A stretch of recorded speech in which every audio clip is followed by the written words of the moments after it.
he wanted me to take a plea deal before I even got discovery. And that's what really made me not upset, but He wanted me to take a plea deal before. Red flag alert. Imagine being told to accept a plea deal before even seeing the evidence against you. That's like signing a contract blindfolded. In legal terms, this brushes right up against due process concerns. Every defendant has a right to review discovery before making a life-altering decision. it made me a little bit concerned because I'm like, you're representing me, but you want me to take a plea deal without me having discovery? Like, where's my due process rights? Mm-hmm. You know, that's a violation of my due process rights. I need to be able to defend myself. I cannot defend myself properly if I don't have all the evidence in front of me. And you have a choice. You can have a jury trial, or you can have a bench trial. Quick breakdown. Jury trial equals 12 everyday people deciding your fate. Bench trial equals one judge calling the shots. Jury trials can be unpredictable, but they give you more perspectives. Bench trials? Faster. But you're putting your trust entirely in the judge's hands. Which would you choose? Dress appropriately for court. I appreciate that. No, that's good. All right, so what's going to end up happening? We're currently in a jury trial, so I can't do jury trials at once. I've done that before, but the staff is like, Stephanie, it's too much. Yeah. So what's going to end up happening is your case is going to be recalled for another trial setting. And you have a choice. You can have a jury trial or you can have a bench trial. Jury trial, 12 people will hear the evidence and they'll make a decision on whether you're guilty or not guilty, or you can have a bench trial. Okay. A bench trial is where I hear all the evidence and I make a decision. What I can tell you, if the state proves their case beyond a reasonable doubt, I'm going to find you guilty. If they don't prove their case beyond a reasonable doubt, I'm going to find you not guilty. So that's something for you to think about between now and your next court date, okay? Okay. All right. Ms. Ferguson, when is Criminal Trial Division up next?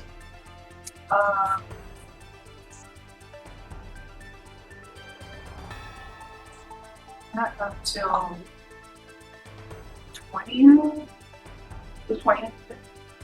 Of May? Or we can do it. All right. So I can do it the week of June 7th. We're going to put it on the 20th. Well, actually, what I'm going to do is I'm going to put you on May 19th. Mm-hmm. That way, if you have any motions that need to be heard, we'll hear motions. And then after your motions are heard, then we'll bring you back on the 20th, okay? Oh, 20th, okay. All right, so let me do this first. We're going to go on the record. Court is calling 2024 CR 009936, State versus Qualquin. Okay, all right. So, how far did you go in school? Pause. Did anyone else catch that stumble? Qualquin. The judge is trying to say colloquy. Basically a legal Q&A session to make sure the defendant understands their rights before deciding to go solo in court. Yes, this is like a verbal safety check before you jump off the high dive. Carrie Lampkin. Are you Carrie Lampkin? Yes, sir. All right, could you raise your right hand for me, please? Do you solemnly swear or affirm the testimony you give will be the truth and nothing but the truth, so help you God? Yes. All right, you can lower your hand if you'll state your name for the record. Carrie Lampkin. All right, I'm going to ask you some questions, and the questions, thank you. The questions that I'm going to ask you are related to your representation. It's not about the facts of the case. If it were about the facts of the case, then the state would need to be here. This is just a determination of whether or not I find that you should be allowed to represent yourself, okay? Okay, it's like qualique. Hmm? This is a qualique. A what? Qualique, to see if I'm able to represent myself. Yes. Okay. All right, so how far did you go in school? I'm currently in school right now. Should be graduating next year, but now that I'm now getting behind with finals because of. All right, so here's the thing. The best thing about being a witness and what attorneys always tell witnesses is just answer the question that's asked of you. Okay. So, how far are you in school? I'm in college now. All right, what year? I'm considered a sophomore/junior. All right, and what are you studying? Law. All right, and how many years have you studied the law? I'll say about 5 years. All right. But it was in the civil litigation and family law And So, have you ever studied criminal law? I never had a desire to learn about it until now that I'm going through this. All right, so remember what I said. Just answer the questions. Have you ever studied criminal law? I've never studied criminal law, but based on my study, it's like all civil in nature. All right, so here's my other question for you. Do you understand you have a right, because this is a criminal matter, you have a right to have an attorney appointed to you if you cannot afford to hire an attorney? Do you understand? Yes, ma'am. All right, so do you want to have one? Can you afford an attorney?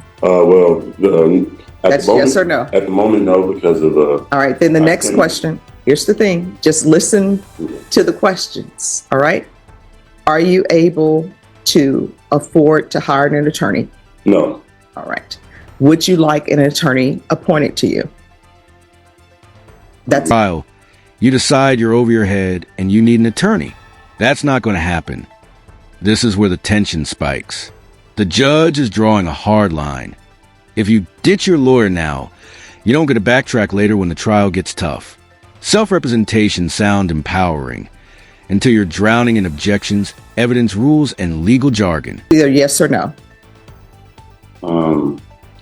But I'd be able to speak to counsel, like someone from my counsel, to be able to make a decision.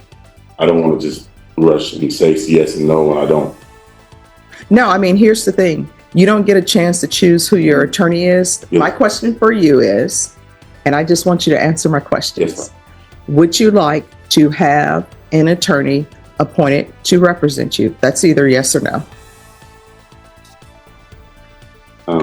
Your Honor, I'm sorry. I'm like, I just feel like I'm being pressured and rushed, and I don't. No, you're not being rushed. This case has been going on since January 2025. Let me explain something to you.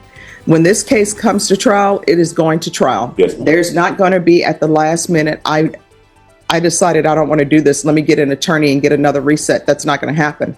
So my question to you is, do you want an attorney appointed to you? That's either yes or no. If your answer is no, whatever ends up happening, you end up representing yourself, then you're going to represent yourself. I'm not going to give any resets, because in the middle of trial, you decide you're over your head and you need an attorney. That's not going to happen. Your Honor, with all due respect, my attorney, Here's the thing. Don't start with all due respect. And let me just tell you why. No. Honorable. This is what I want to tell you. When people say with all due respect, they're really getting upset.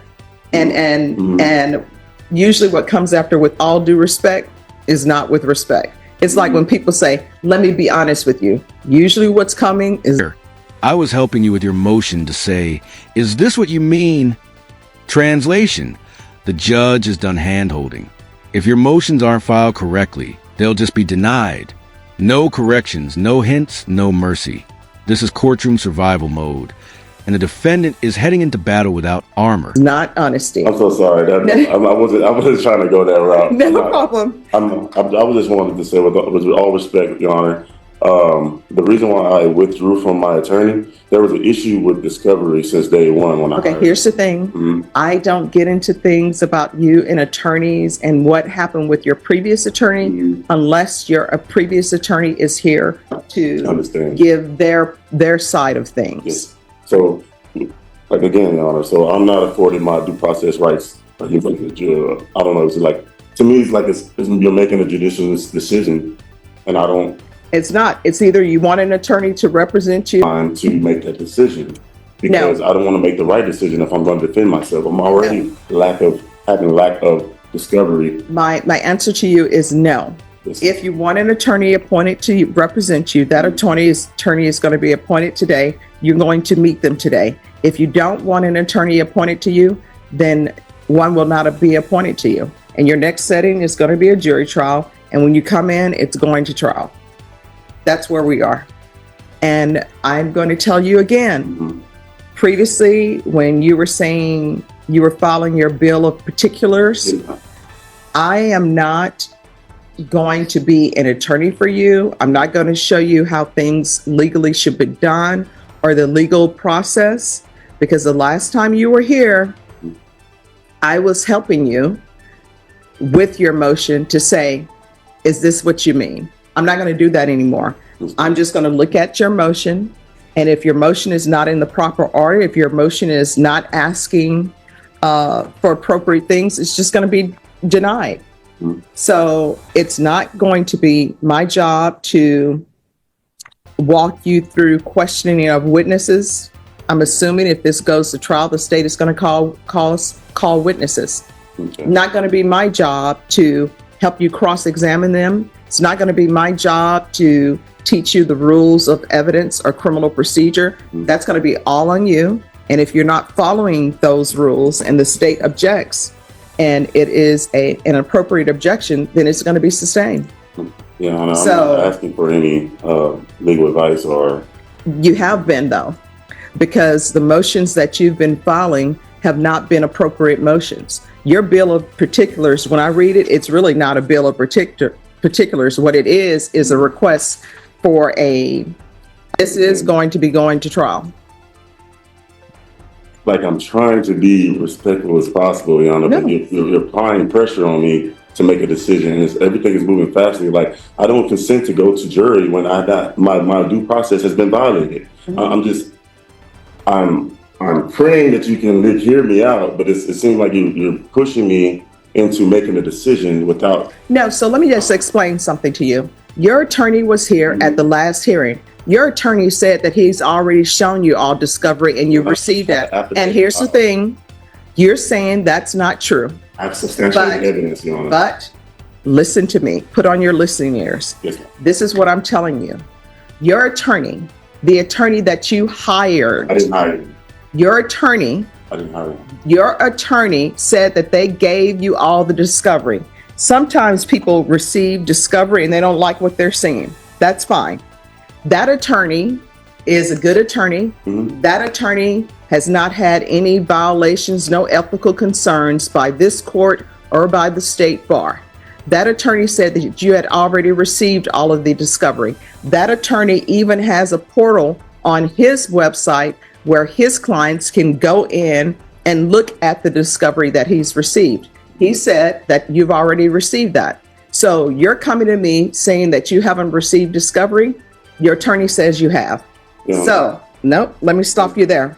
So what I am telling you is this is going to trial and you're standing before me saying that you have not received discovery when your defense attorney says, I have given you the discovery and I have no reason to disbelieve your attorney. Your attorney has never given this court any reason to disbelieve him when he says that you have received discovery. Mm-hmm. Their question, and this is the last time I'm going to ask it, and you can answer it. If you don't want to answer it, that's fine. This case has been on the docket since January. What I am telling you right now is you will answer yes or no. If you don't want to answer it, you don't have to answer it. Do you want an attorney appointed to you? Yes or no? I'm under pressure. How could you miss that? Yes, he did send some before, but he's piecemeal. Here comes a bombshell.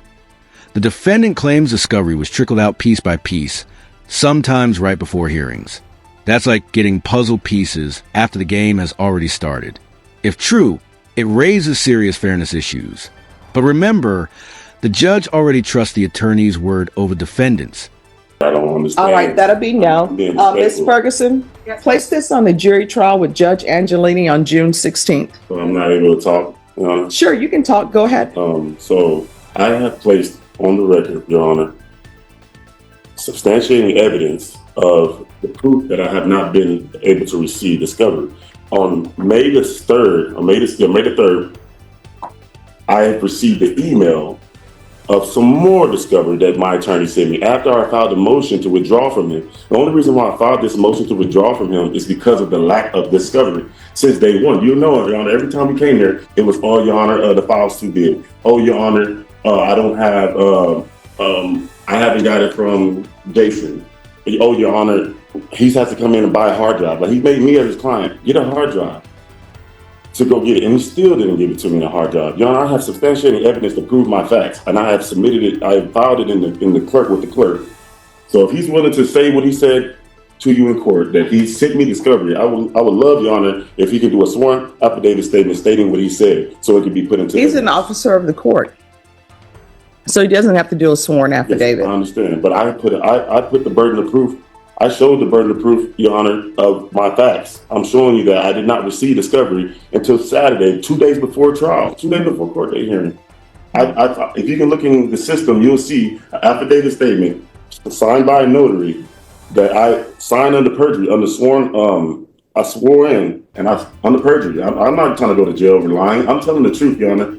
He did not give me discovery until it was a Saturday. That Saturday before court. And it's big. It's a big file. And how could you miss that? Yes, he did send some before, but he smelled it, Your Honor.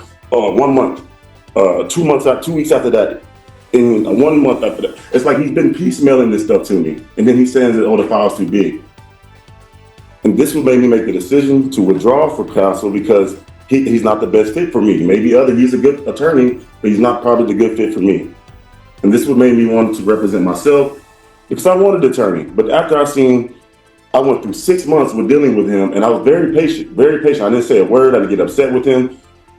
He wanted me to take a plea deal before I even got discovery. And that's what really made me not upset, but made me a little concerned because I'm like, you're representing me, but you want me to take a plea deal without me having discovery? Like, where's my due process rights? Mm-hmm. You know, that's a violation of my due process rights. I need to be able to defend myself. I cannot defend myself properly if I don't have all the evidence in front of me. Mm-hmm. That's all I've been trying to say. Your acknowledgement of discovery was signed, that discovery was received on April 14th. Ms. Ferguson, could you have somebody from the state come down, please? And if you'll give him a reset form for June 16th. So, Your Honor, you're denying the fact that we have to go into jury without my due process for the record. I just want to know.